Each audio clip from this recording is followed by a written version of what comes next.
Good morning, guys. Our topic today, 9 rules of parenting.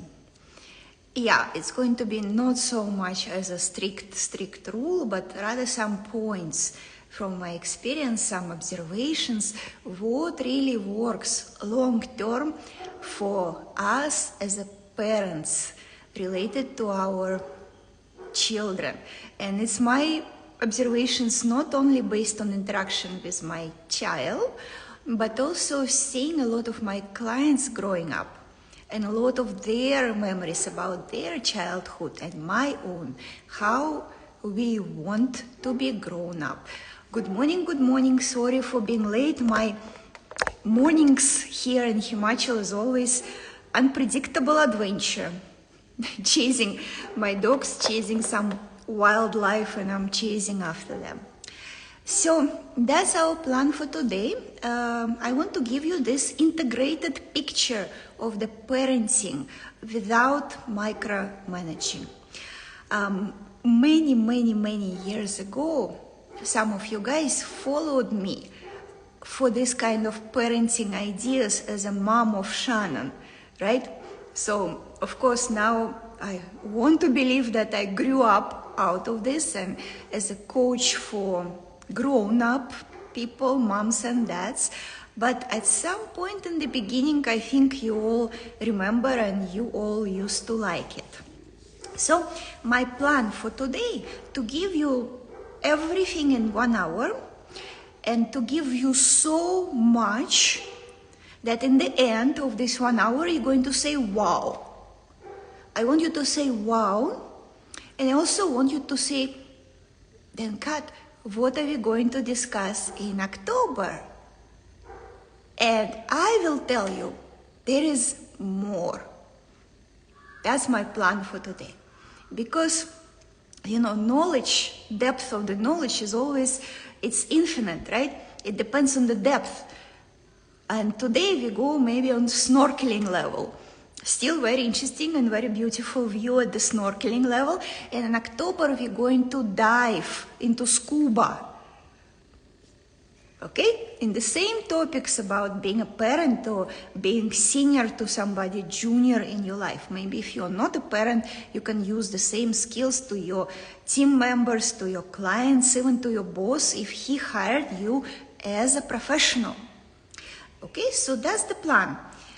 And I know some people will not come with me in October. Some will choose to stay at the snorkeling level because the fear of depth of the knowledge is maybe stronger than the fear of diving and the fear of ocean, right? The fear of learning something so much deeper is also here. And many people will say like, look, this much is just enough for me right now. I will try to use it in my life. And some of you will come in October for scuba diving with me. Clear? So, I wanted to tell you that, so our first lecture of October will be this Friday. So today is technically the last lecture of September.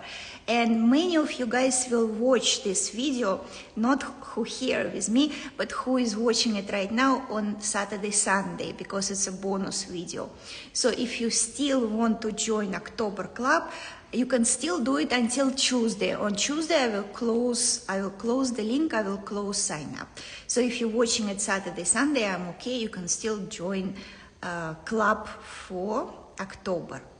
All right, guys, last request for you before we get started. Somebody needs to watch time today because I want to stop at 30. So it will be 6:40. Let's stop. Let's pause this video, close and save it, and start the second half, okay? So somebody tell me when it will be half an hour of our video. This way, I want to upload it to October group. So I will save it here on this page and then upload it to October, okay? So just let me know, please, when we done with time. And people always ask me, yesterday again, so many people asking on Instagram, from which book exactly, Katrina, you are taking this knowledge? Tell me the name of this book. I don't know how difficult it is for people to understand the power of original thinking. There is no book. I never came across a book about parenting that I fully agree with. There are some pieces and bites in different books, but what I'm giving you here today, what I'm going to give you in October Club, it's not based on some book that I read and then tell you here. It's all based on my own observations from my life, from my child, from my clients, from my relatives, little ones and grown-ups. So that is my integrated view. That's what I want to share with you here. Okay, it's about being a mother, but at the level of soul, keeping this vertical relationship. So I'm still senior to her, to Shannon. But at the same time, it's a relationship of two souls equally great, without somebody feeling superior, that I am the mother, I know everything, just listen to me. So it's not about that, it's about mutual respect, but keeping relationship vertical, not stepping into like, I'm a mother, I'm a best friend of my son. You're not. All right, so 9 golden rules I have for myself, as golden as not maybe for you. Hopefully will be something interesting here as well. Let's get started. You ready? Ready?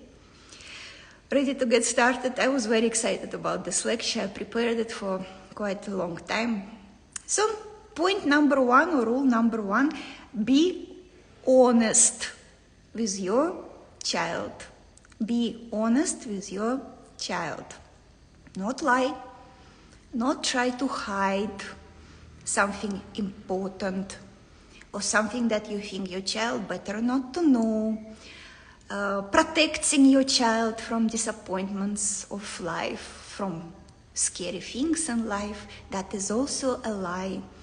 I had a client who lost her father relatively early. She lost her dad.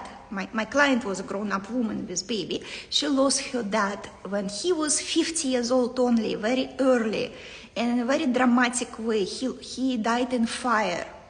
Something happened in the house. It was a fire. He passed away in fire. My client was so traumatized. That brought her to coaches and therapy because it was a traumatic event. Not just she lost a beloved father, but the whole situation of that death was too much for her to process. So they didn't say. They said something to her baby, I think he was 4 or 5 years old, that grandpa just left for some long trip, and eventually they said that he died, but without any details, without any explanations, because they said we don't we want to protect our son from trauma, of this fear. They said we don't want him to be scared of fire. Right? What's the problem here? Problem is babies always emotionally connected to mother, especially mother. No matter what she said or what she didn't say. In many cases, in all cases, babies are brilliant in reading our emotional state. And especially when something is fishy here, if something is hidden here, baby reads it as a big alert, alarm. Mom is not telling me complete truth, right? There must be something horrible here. Of course, it's all on a very deep subconscious level. Baby doesn't understand and doesn't make logical connection. But when mom is anxious, scared, she cannot sleep in the night, she goes through traumatic experience, for sure baby will pick it up. Do you guys have this kind of experience when you're going through some emotional turmoil for some reason in your life, and baby started throwing more tantrums, baby lost sleep, baby started making drama in kindergarten, right? Sounds familiar? And you didn't share, you didn't say anything. Babies just picked it up. Your disturbed emotional state is very easily translated to babies.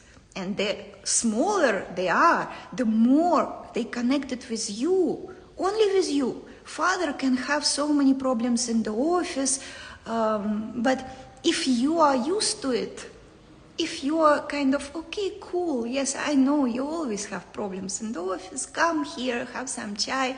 So if you're not disturbed by this, baby will be absolutely showing no reactions on, even if father is really upset and, crying, tired of all this drama in his life. If mom is cool, baby will be okay too. Yes, but if something happens in your husband's life and it's triggering you, it's making you angry, then the baby will pick it up as well. And it's brilliant. It's a pleasure actually to know how much baby is connected with you, but it's also a responsibility. We'll speak about this responsibility in a second, because baby is the main conductor of mom's program. Baby is the main channel. Baby is showing you as a number one mirror, showing you exactly what is going on inside your heart. Right? It's beautiful, I think, but here comes responsibility of having huge guilt, mom's guilt, that because of me, baby is so disturbed. I failed, I have too many emotions, I don't know how to process my emotions, and many moms are getting stuck in this guilt. Like, yeah, it's good to acknowledge it, but then your best way to help your baby is not to bring your baby to therapist at 5 years old. You work on your emotions. Yes, baby's getting sick because of this, absolutely. Of course it makes babies sick.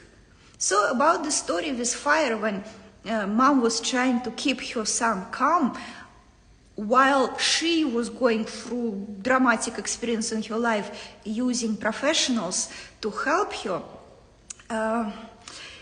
because she wanted to protect her baby from understanding what is death, right? And the thing is, babies, especially in the very early age, they don't have fear of death. They still so close to their soul. They still, maybe have some distant memories of previous lives, and the soul is not scared of death. Soul been through death million times before, again and again. For soul, it's a liberation going back home. For soul knows we've done it before, we're going to do it again. So little babies don't have the fear. We give them this fear. We are conditioning them by our, oh, this one died, oh, this is so horrible, I don't know how to speak to my child about death, right? She is scared. Baby is not scared, yet he will become scared when he will think and he will feel how much mom is scared of this. That must be something horrible. If this is something in our life so horrible that mom cannot even talk to me about it, that is fear. That sounds, serious enough. And I started, there is some cultures in this world that kind of okay with death. They celebrate death. In Mexico, they have Day of the Dead, right? When everybody comes on the streets, show pictures of their died relatives, grandpa, grandma, they died, they're still around us, they're watching over, telling children about eternity of life, eternity of the soul. Right? That's the right message, that it's not like grandpa left us and we're never going to see him again and he left us in horrible pain. No, his soul was out of there already. So that's the truth. And in these cultures, children are not scared of that. And in our culture, I started this example of fire because it's so huge and powerful. I wanted you to remember it. And use it for examples of lies, not so dramatic, but still very hurtful for babies. And I see right now on Instagram so many bloggers are trying to make some post about how to talk to baby about death. And she's making such a big deal of this that I can see that she is the one scared of death. She didn't process it in her own heart, that she didn't make this understanding how she is going to die eventually. So she is the scared one.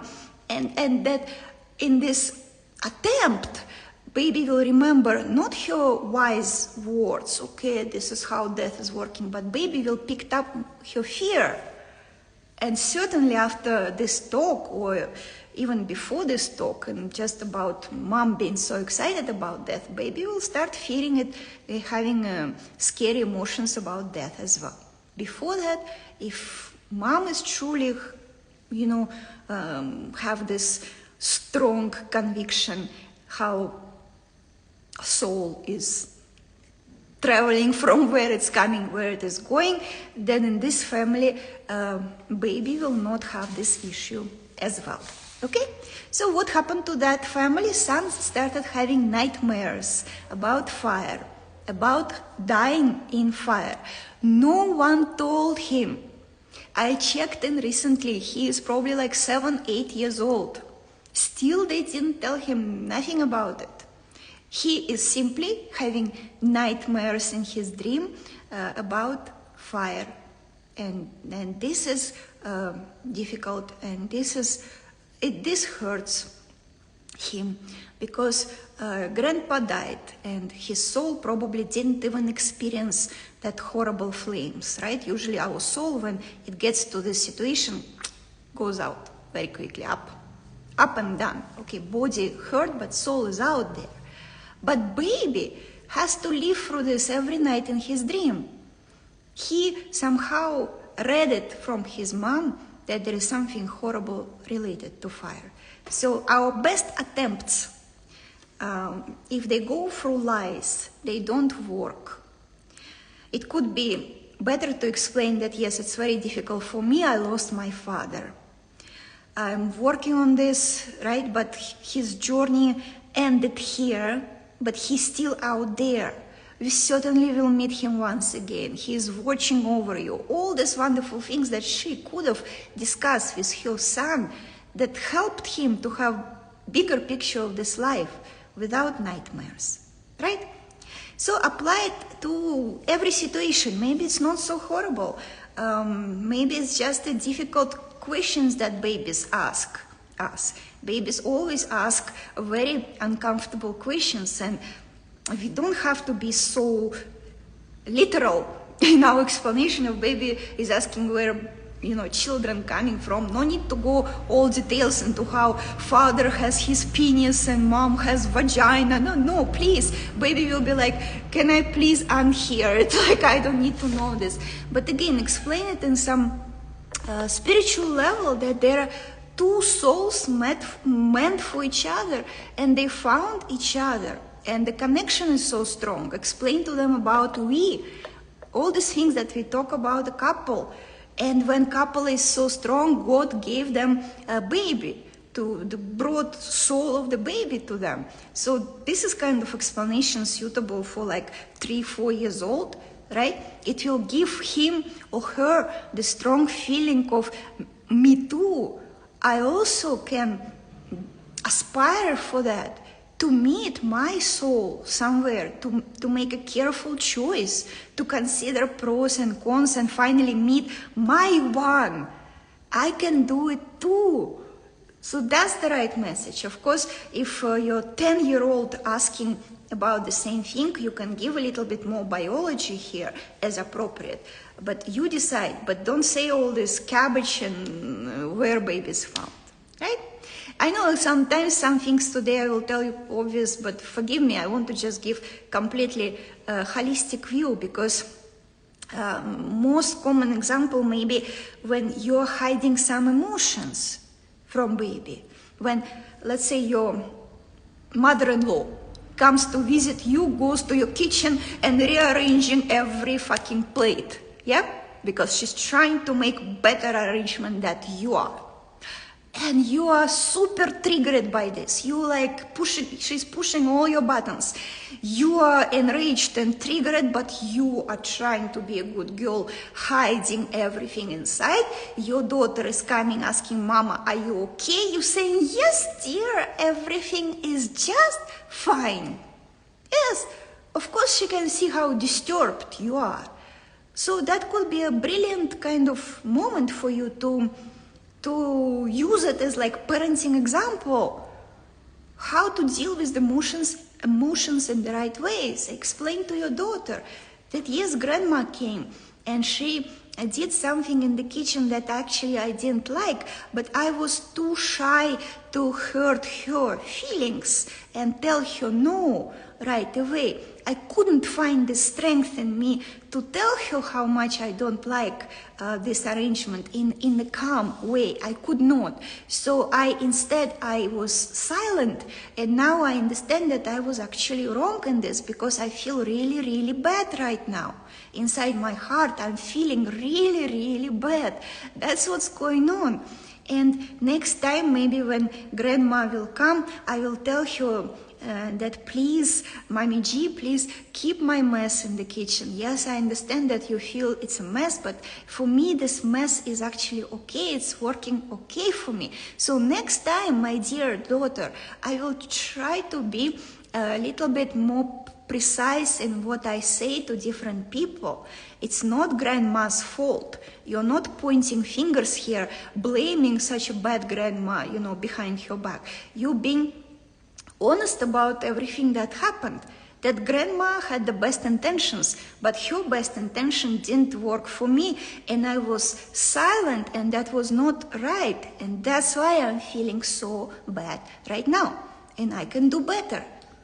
What do you think, guys? It's better than working through your program of the good girl in front of your daughter, showing how much you suppress and usually actually exploding somewhere else in some different situation, most likely blaming your daughter for some mess in her room, actually explosion of your own bitterness about something that happened to you in your life.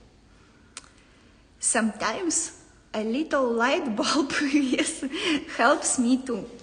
So, and many parents blame child so much for lies. Oh, how come this little one is lying to me at every step and left and right, and everything he said is just a lie to me again and again, cut from where is it coming from, why he keeps lying, and where this is coming from, but from you. You are lying to him about your emotions, and lie is not always verbal, sometimes hiding and being silent and zipping it. That's the problem. That's the problem. And not only with baby, it's not like behind back of your relatives you explore your emotions with your baby like a psychological therapist. Don't go to this extreme also. Show to baby that you're honest about it with everybody else. So next time grandma comes, you speak to her as well, politely, nicely, not about her, blaming her for being a jerk, changing your kitchen, but explain that I understand that you want to help me, and this way is actually better for me, and maybe if you want to help together, we can arrange Almira that I really need your help with. Yes, so you are not only speaking, you're not only open with your baby. Don't make this mistake. Some moms making their babies best therapist they ever have. So, but don't blame child for being, liar if you are hiding things your whole life. Hiding. So be crystal clear, honest with your baby, even if it's a painful things like husband left you for some different woman. Yeah? Again, time to explain that yes, sometimes people get married, but they're actually not so good for each other, and they can revisit the situation and find somebody else for themselves, and daddy found some different woman which is better for him, and me too possibly will find some different man. It's not because of you, my dear little one. He will always remain your dad. He didn't betray you. He will always be your dad. We'll stay friends. He will see you. He will come to visit you. Of course, not blaming, oh, this fucking bastard, baby, come here, you're on my side. Let me tell you the truth. He left me for some whore, No, of course, that requires emotional maturity. That requires you to really process it for yourself first. And that's why we are working on us in our Cats Club, on my trainings and everything. We are not working on our babies. We are not baby therapists. We are not bringing babies to therapy. We work on ourselves, because if your mouth is saying all the right things, Daddy just found a great soul for himself. But inside your heart is like, she's fucking whore, and your eyes are saying that. That is also a lie. And it's not enough to say the right thing. You have to feel it. That's what making you to grow a healthy human. And that's mostly coming from my experience with our clients, that share with me how much their parents lie when they're growing up. Lied while being the best model citizens. Daddy is a great one loving mommy. Mommy loving daddy. All of them lying to each other silently. Most lies come on our life when we don't say it, and we just don't do it. We just feel it in our hearts and we suppress it deep down. And that's what babies pick up so easily. So easily. So no daddies who left for the spaceship travel and international spy hero. No, daddy left. Daddy left and said, not from the victim position. The daddy left us. Daddy betrayed us. Very careful when you take a victim position in front of your child. He will copy that. He will grow as a victim. How many moms are sharing, the toxic people all around me. And being a student of Kat, maybe she's sharing the same with baby. You know, baby, our relatives coming for Diwali, they're such a toxic crowd. This cousin of mine, she is so toxic, she's going to be jealous of my outfits, you know, my daughter. You prepare, you will see how toxic. It's a victim mentality, right? Victim mentality means that you pointing finger. You are sitting here in the position of I am the greatest one. Those ones are toxic. That's the victim. And that's what baby will pick up too. Let's do, I'm mindful of time. And we're still on step number 1 out of 9. But that was the most important one. So don't worry. Lots of examples will go quick one by one. So let's stop this video. Come back for, in 1 minute. Right away I'm going to start the next video, part 2.